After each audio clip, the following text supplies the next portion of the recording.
자, 이번 시간에는 2단원 문자화식의 총정리 두 번째 시간으로 1차 방정식에 대해서 총정리 한번 해보도록 하겠습니다. 등식이라는 게 나옵니다. 등식. 자, 등식은 등호를 사용하여 수나 식이 서로 같음을 나타내는 식이다. 그래서 뭐 2 플러스 5는 7이다. 2 더하기 5라는 게 7이다. 요 가운데 등호라는 거를 사용했기 때문에 등식이다 라는 거고요. 뭐 1차 방정식 형태로 2x 플러스 5는 마이너스 1이다. 여기에서도 요 등호가 사용됐기 때문에 등식이다 라고 할 수 있는 겁니다. 자, 이제 등식 2x는 x 플러스 3이다 라는 게 있다라고 하면 얘가 참이 되게 하는 x를 찾아보겠습니다. 그래서 등식 2x는 x 플러스 3이라는 게 참이 되게 하는 x 찾기예요. 자, x와 좌변인 요값 2x 그리고 우변의 값 x 플러스 3. 자, 2x는 x 플러스 3이다.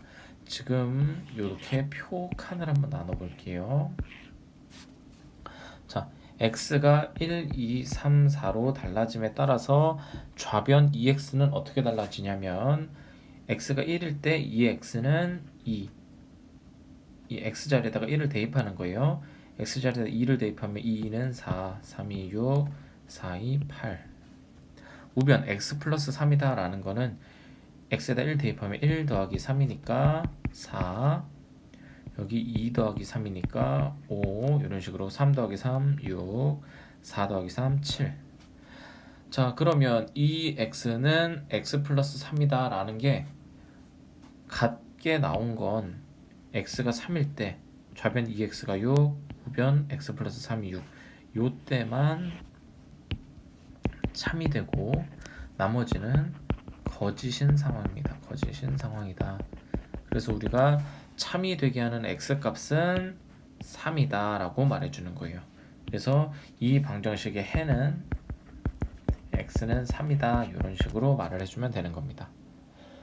그래서 등식이 참이 되게 하는 x의 값은 3, 거짓이 되게 하는 거는 1, 2, 4다 라고 봐주면 되고요.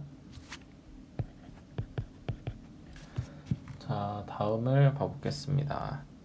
방정식이다.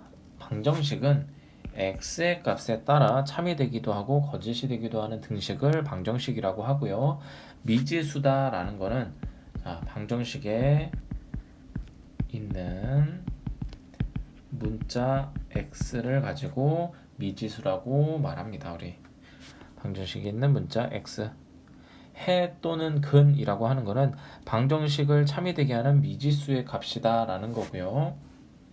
자, 요 말은 다시 쓸게요.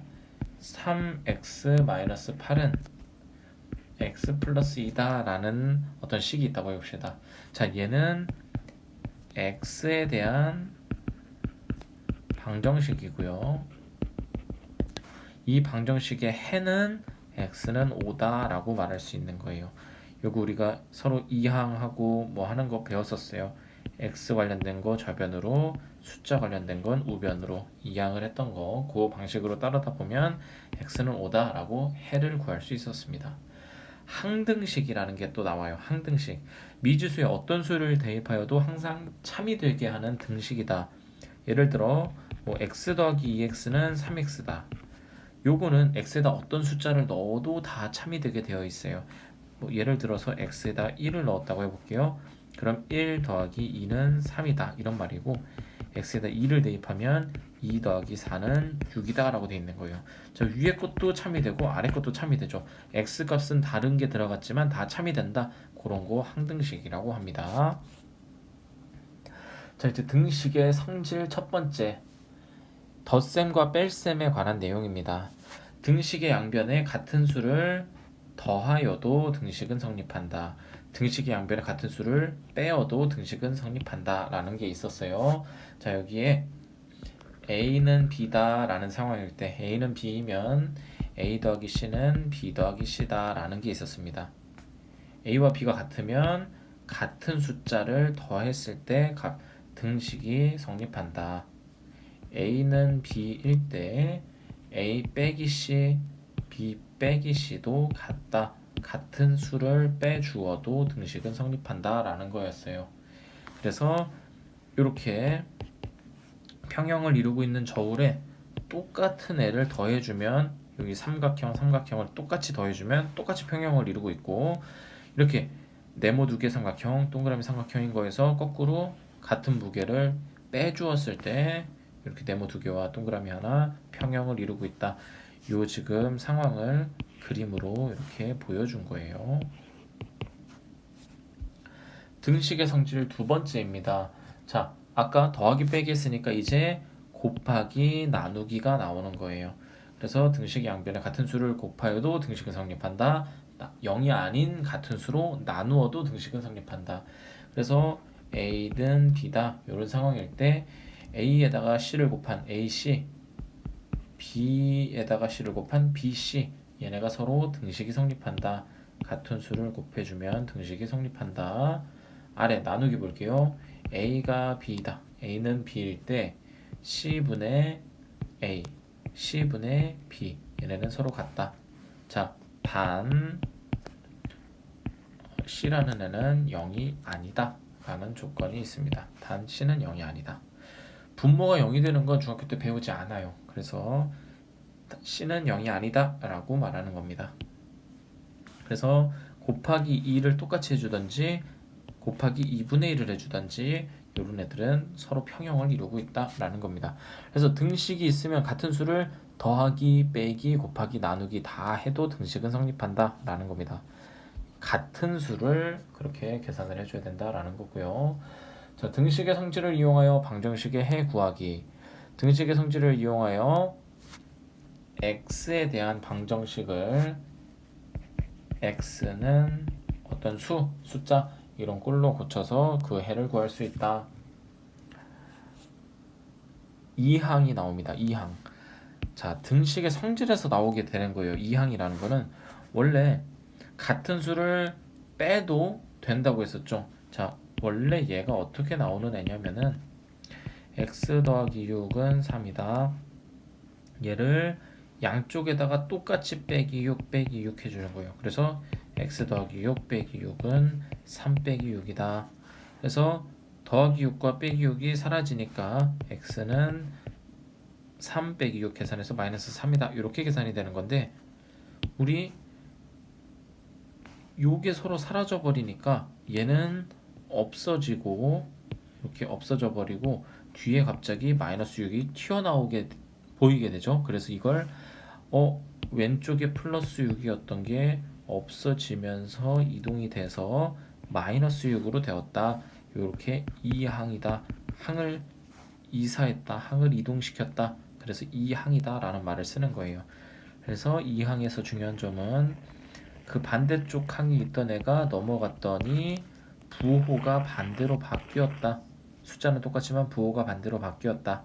이거의 2항이었습니다. 등식의 성질을 이용하여 등식이 어느 한 변에 있는 항의 부호를 바꾸어 다른 변으로 옮기는 것, 이게 2항이고요. 자, 이제 1차 방정식입니다. 방정식의 우변에 있는 모든 항을 좌변으로 이항하여 정리하였을 때 x에 대한 1차식은 0이 꼴이 나오는 변은 1차 방정식이다 라고 하는데요. 예를 들어서 2x 플러스 1은 x 빼기 3이다. 이런 게 있다고 해봅시다. 모든 항을 다 좌변으로 옮기라 그랬으니까 우변에 있는 얘네 두 개를 좌변으로 옮길게요. 우리 이 항을 할 때는 부호가 반대가 된다 그랬으니까 2x 플러스 1 뒤에 마이너스 x, 마이너스 3은 플러스 3으로 부호가 반대가 돼서 옮겨졌습니다. 자, 이제 얘를 동료끼리 계산해서 정리하면 x 플러스 4는 0이다 라고 되죠. 정리가 된 형태 x 플러스 4라는 애는 1차식이에요.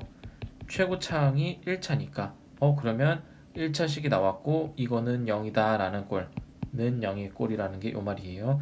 x 플러스 4는 0이다 이런 모양이 만들어졌을 때 좌변이 1차식이다. 그럼 얘는 1차 방정식이구나 라고 말할 수 있습니다. 근데 항상 1차 방정식인지 아닌지 확인하기 위해서 모든 변을 좌변으로 옮기는 건 좀 시간이 낭비되기 때문에 우리가 2x 플러스 1은 x 빼기 3이다 라고 보면 여기 문자 관련된 것만 계산해 주면 돼요. 문자 관련된 것만. 얘네 둘을 서로 계산을 했을 때 x가 뭐 없어진다든지 뭐 x 앞 개수가 0이 돼 버리면서 이게 없어지지만 않으면 1차가 되겠죠. 그리고 아니면 뭐 우변에 플러스 x제곱 이런 식으로 2차식이 있든지 그럼 얘도 1차 방정식은 아니라 얘는 2차 방정식이 되겠죠. 그래서 우리가 문자 관련된 것만 잘 보면 1차 방정식인지 아닌지는 체크가 가능해요. 항상 좌변으로 모든 걸 옮길 필요까지는 없습니다. 자, 이제 1차 방정식을 푸는 방법에 대해서 볼게요. 개수의 소수나 분수가 있으면 양변에 적당한 수를 곱하여 개수를 정수로 고친다. 자, 개수를 정수로 고친다. 이거는 계산을 좀 더 편하게 하기 위해서 그래요. 소수점끼리 막 계산하기는 힘드니까 우리 등식의 성질 양변에 같은 수를 곱해도 된다라는 게 있었기 때문에 정수 모양으로 고쳐놔서 계산을 쉽게 하기 위해 이렇게 모양을 만들어 놓는 거고요. 자, 이제 괄호가 있으면 먼저 괄호를 푼다. 이건 뭐 사칙연산 우리가 계산할 때 가장 먼저 거듭 제곱한다, 뭐 괄호 푼다 이런 거 있었기 때문에 그 순서고요. 3번 미지수 x를 포함한 항은 좌변으로 상수항은 우변으로 이항한 후 양변을 정리한다. 미지수 포함된 건 좌변, 상수항들은 우변 이항한 후 정리라는 소리는 동료끼리 계산을 하라는 소리고요. 4번 양변을 x의 개수로 나누어 x는 어떤 숫자라는 꼴로 나타낸다. 구한해가 1차 방정식을 참이되게 하는지 확인한다. 이렇게 되어 있습니다. 자, 이번에는 활용에 대한 설명이에요. 1차 방정식의 문제를 해결하는 순서. 문제의 뜻을 파악하고 구하려고 하는 것을 미지수 x로 놓는다. 문제에 들어있는 수량 사이의 관계를 파악하여 x에 대한 1차식을 만든다. 방정식의 해를 구한다. 구한해가 문제의 뜻이 맞는지 확인한다. 자, 이런 방식대로 풀었었습니다. 더 이상 내용이 없네요. 자, 우리가 이제 다음 시간에는 2단원의 문자와 시계 단원의 대단원 평가하기 문제를 풀 거예요. 그러기에 앞서서 대단원 평가하기 이제 문제를 직접 풀어보고 이제 1학기 때 배웠던 내용이기 때문에 좀 까먹었을 수 있어요. 그래서 복습을 하고 다음 시간에 대단원 평가하기 문제 풀이를 하도록 하겠습니다. 자, 수고하셨습니다.